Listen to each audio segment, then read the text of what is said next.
Madam आपने बोला था कि मीटिंग में आना ही पड़ेगा। हाँ, बिल्कुल सही सुना आपने। आपको पेरेंट्स टीचर मीटिंग में आना ही पड़ेगा। ठीक है मैडम, तो आ गया मैं। अब बताइए इसकी क्या रिपोर्ट है? आप ही देख लीजिए।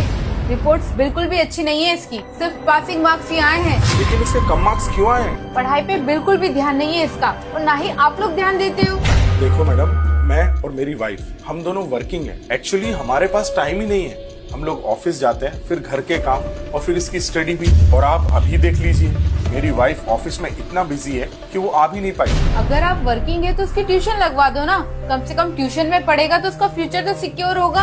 अच्छा बेटा, आप बाहर जाकर बैठो, मैं आता हूँ। मैडम आप एक बात बताओ, अगर इसको हमें ही पढ़ाना था, ट्यूशन वालों से ही पढ़वाना था, तो फिर हमने इस स्कूल में एडमिशन ही क्यों दिलाया? आपके बोलने का मतलब क्या है? मतलब ये मैडम कि मेरा बेटा सुबह 9 बजे से लेके दोपहर के 3 बजे तक 6 घंटे आप लोग के साथ में रहता है। जब 6 घंटे में आप लोग ही नहीं पढ़ा पाए, तो मैं 1 घंटे पढ़ा के या कहीं कोचिंग पे 1 घंटा पढ़ के क्या ही कर लेगा वो? देखिए, मेरा मतलब वो नहीं था।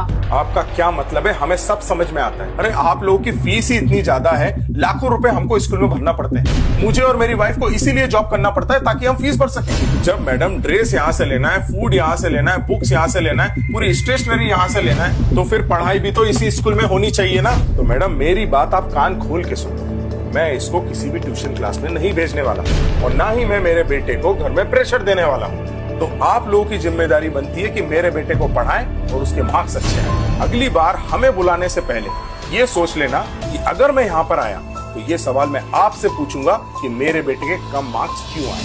सो madam, I hope you understand my point. This line is not for only my son, this is for all the students. Thank you. दोस्तों एक बात तो बिल्कुल सही है, आजकल के स्कूल्स का ध्यान फीस लेने में है, ना कि बच्चों को पढ़ाने में। अगर मेरी बात सही लगी है ना दोस्तों, तो कमेंट जरूर करिए और शेयर जरूर करिए।